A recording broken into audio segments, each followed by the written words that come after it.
Hello, and welcome to another episode of the Culture Hour, where we talk about everything culture. I am your host and the founder of Premier Rapport, and of course, of the Culture Hour today. And I am really happy today.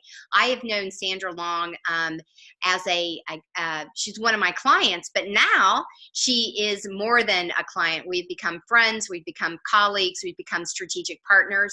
And her latest and greatest adventure is what we're here to talk about today, and it's Dare to Lead. And I'm not going to steal her thunder of her introduction, but welcome to the show, Sandra Long. She is the founder, the owner of Achievements Through Coaching.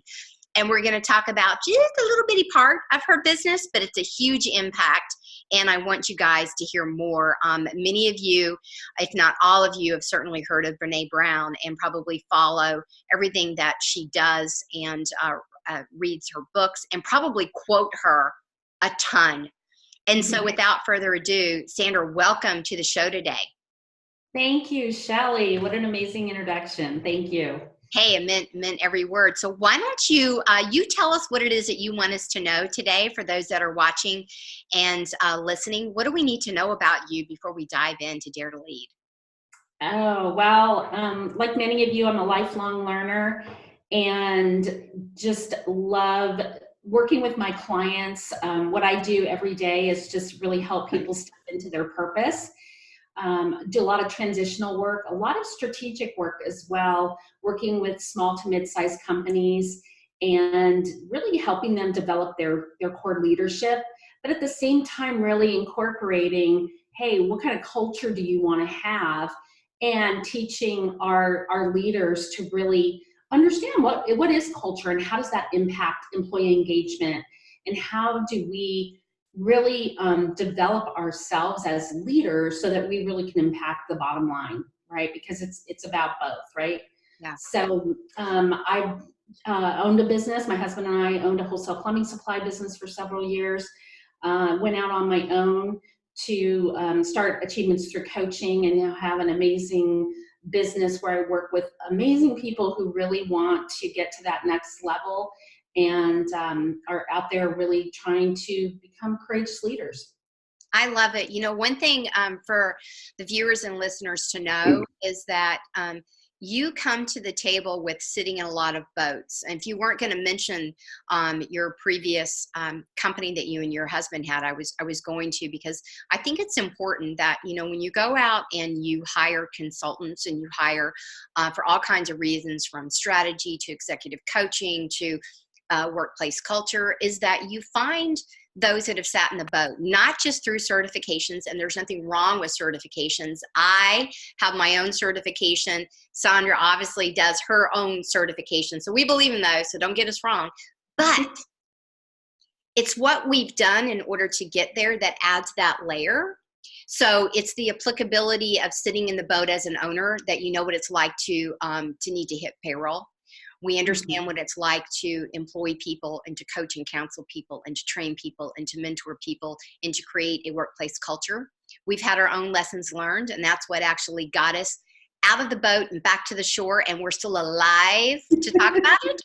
And we are able to now share through all of the knowledge that we've learned as well. So I just wanted to add, and I'm glad that you said that. If you weren't, I was going to make sure that the listeners knew that as well. So let's talk about Brene Brown.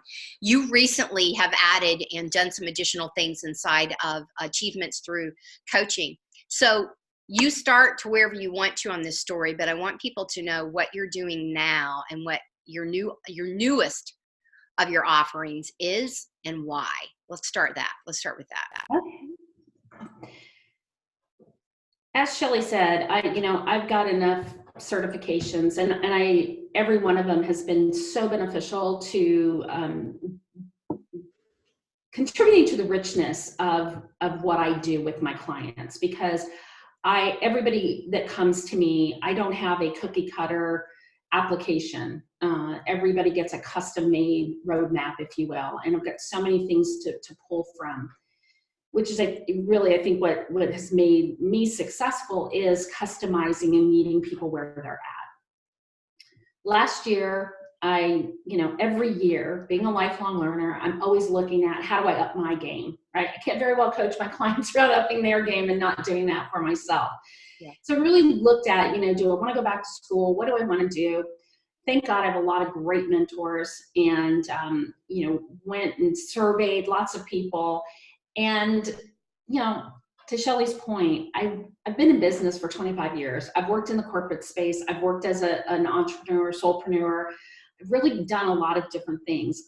For me, going back to school, wasn't really sure what that was going to get me. And that's when someone suggested, have you looked into, Brene Brown's work?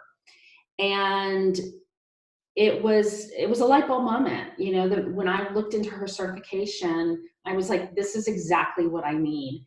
Because I feel like it takes everything that I have learned, both, through the School of Hard Knocks, that experience combined with my HR experience, and, really just, it takes all of that to a deeper level.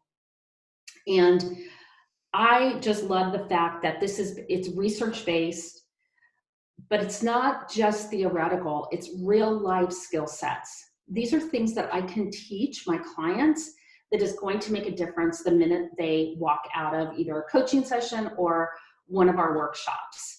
There are skills that are teachable, coachable, learnable, and you can apply them, because I'm all about results. I don't want to just talk in theory. I want to give you something that you can walk out and you are going to shift your culture by using the skill sets from you and I working together.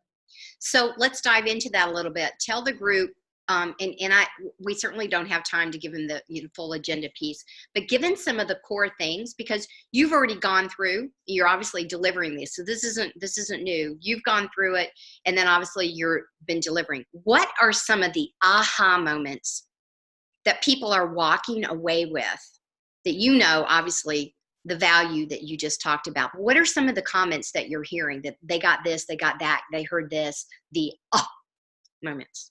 Okay. So Brené's work is all about we need more courageous leaders, because courageous leaders create courageous cultures.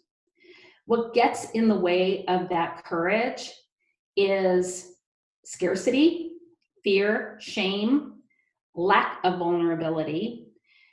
And so when you really look at those things individually, what we do in the workshop is we dive deep into that to say, what is getting in the way of you being courageous?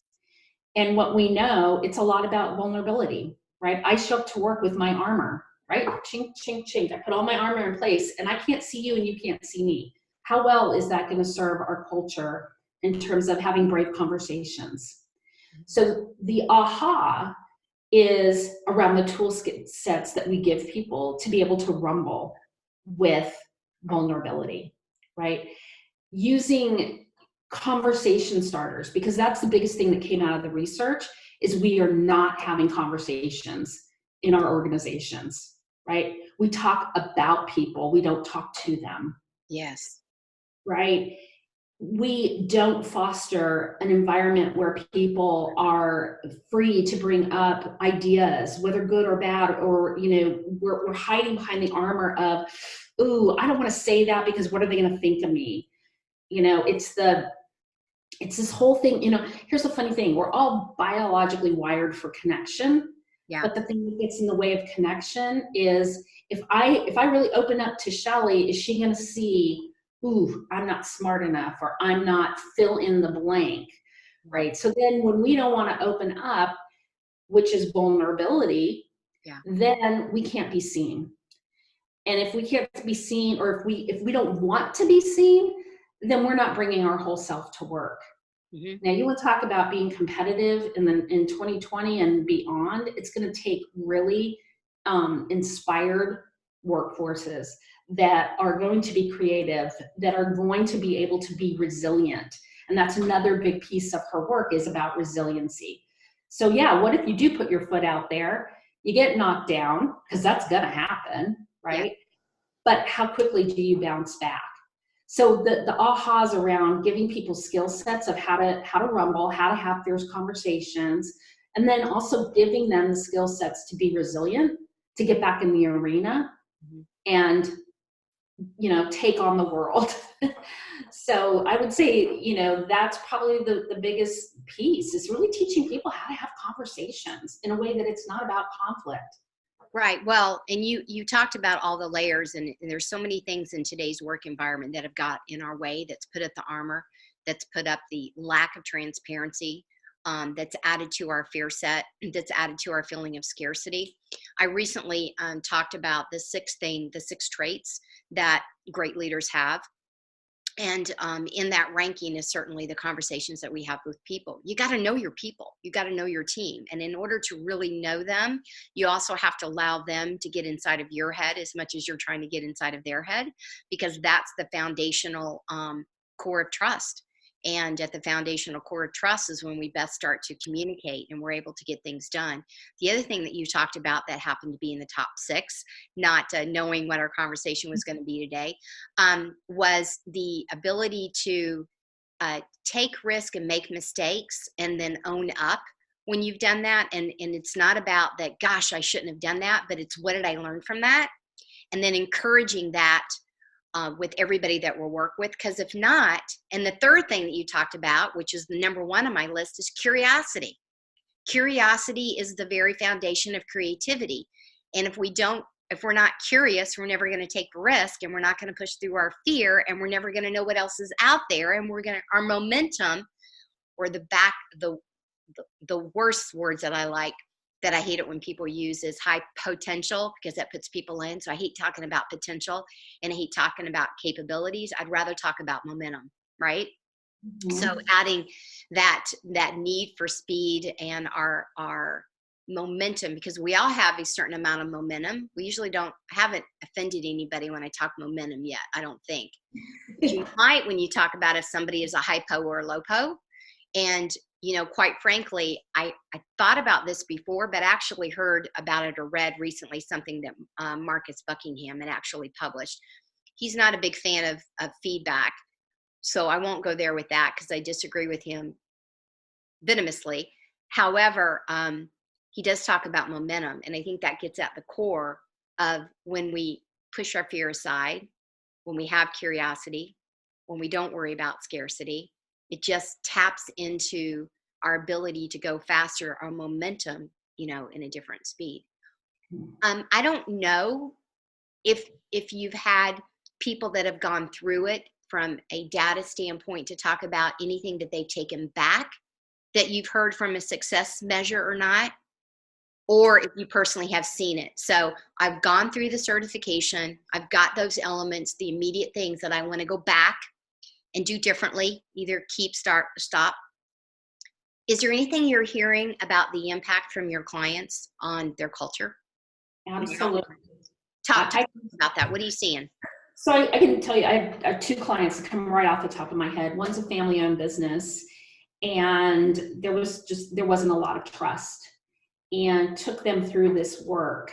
And let me tell you, there were some pretty difficult moments when people really came out, put everything out on the table, because we do a lot of what we call container building, where we set a very safe environment to do the work.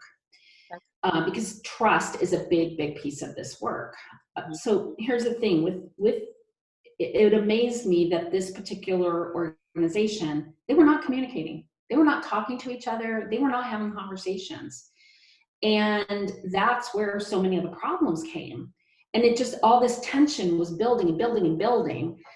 So after I was finished with them, they now had a language that they could come in, and it wasn't putting people on the defensive. It was about, hey, we need to rumble. The story I'm telling myself is, you're not inviting me into this meeting because you don't think I add value. Mm-hmm.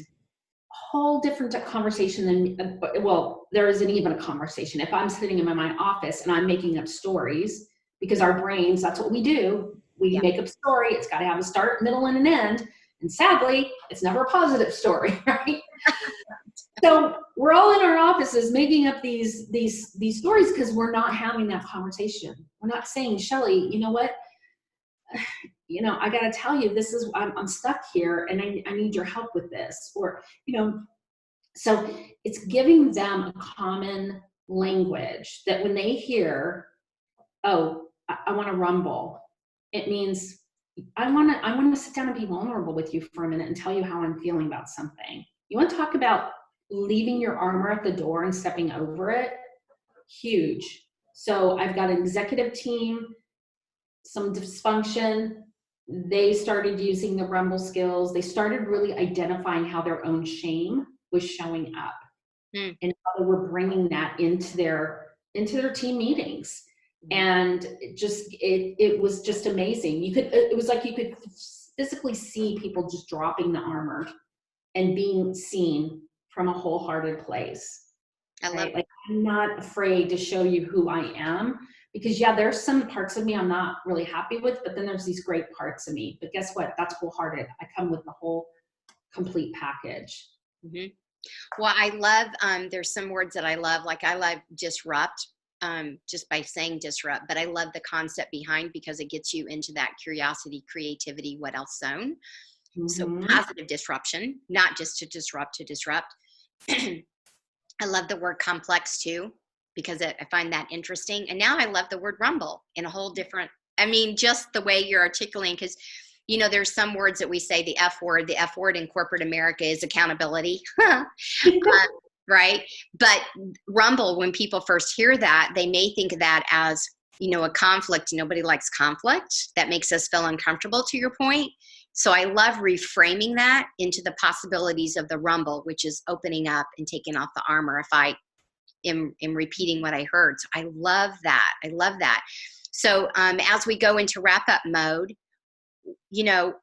for those of us who have not gone through the certification and gone through any of these Dare to Lead workshops, which I'm so excited, I can't wait to go to one, is what is it that we can do now to begin to rumble? I have my own ideas and thoughts of how that could show up without going through it, but can you give us something that we can start to try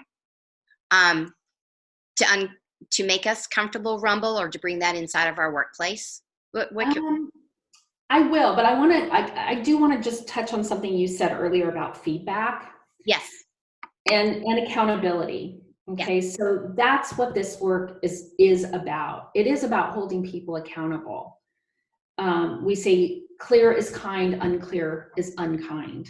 Yes. Right? We're not talking to people, and we're talking about people. That's not clear and it's not kind. Here's the other piece of that. Mastery requires feedback. So it's reframing. I'm giving you feedback because I care about you and I want you to be the best version of you.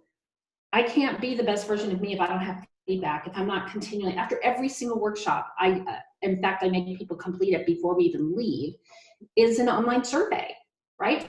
I'm modeling that, I want feedback because I want to be the best facilitator of this most important work, right? So I'm going to say it's a skill set to give feedback, right? It does take practice, right? And what I would invite you to do is go to BreneBrown.com. She has so many resources on her website that she gives away for free. That is one of the things that really attracted to me in her work, is that she's not someone who comes from scarcity of like, oh, no, you can't have this. You can't. No, she gives it all away because she wants this work to get out into the world, because we desperately need more courageous leaders and courageous cultures. So I would say go online, and you can do a self-assessment for your organization on if you guys practice armored leadership or daring leadership. And you can really look at those continuums. So I would say, gosh, there's so many things I'd love to tell you and give you. But I think going to the website and kind of look around and see some of the stuff that's there. And then, of course, if you want to learn more about it, hey, reach out, because I would love to talk about it. Beautiful. Which leads me to the next thing. What's the best way, the easiest way, your preferred way that people find out more about you and or your business and what you do? What is that? How do we contact you?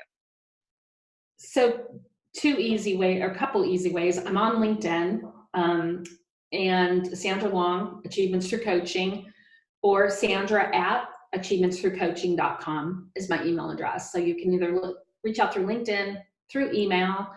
Would love the conversation. This is such great work, and just want to spread the word. And I so appreciate Shelley invited me on this morning, and I know she's as passionate as I am about creating courageous cultures. So thank you for that. No, thank you. Thank you. We'll definitely reach out to find more. She suggested a great go-to resource is actually going straight to Brene Brown's website, and that's Brene and then Brown, just in case you don't know. I never want to assume. And definitely, obviously, Dare to Lead is actually the title of one of her books. Is that correct? Yes, her most current book, okay. Right. New York Times bestseller. Yes. Okay. So you can also make that as a starting point as well. So we thank you for your time today. If you're watching, if you're listening, thank you to Sandra for being on with us today. I do want to also let you know that nothing about this was an intent to sell. It was really intent to share other opportunities and other resources out there that you might be craving and searching for. And then so this could actually be the thing. You can take this and join one of her open workshops, by the way. You can also do this, and the optimal way is to actually have her come in and do this inside of your organization. So just food for thought. But start with going online and seeing what you can pull, because it's a very interesting piece. And I hope that you too begin to rumble inside of your organization in the most optimal way, so you can increase your own personal momentum, your team's momentum, your organization's momentum, and that's what creates that inclusion, the seen, valued, heard. So remember, it starts with people. So culture matters, but it starts with people. Thank you so much for tuning in, and we will see you on the next episode of the Culture Hour. My name is Shelley Smith, signing off. Thank you again, Sandra, for your time today.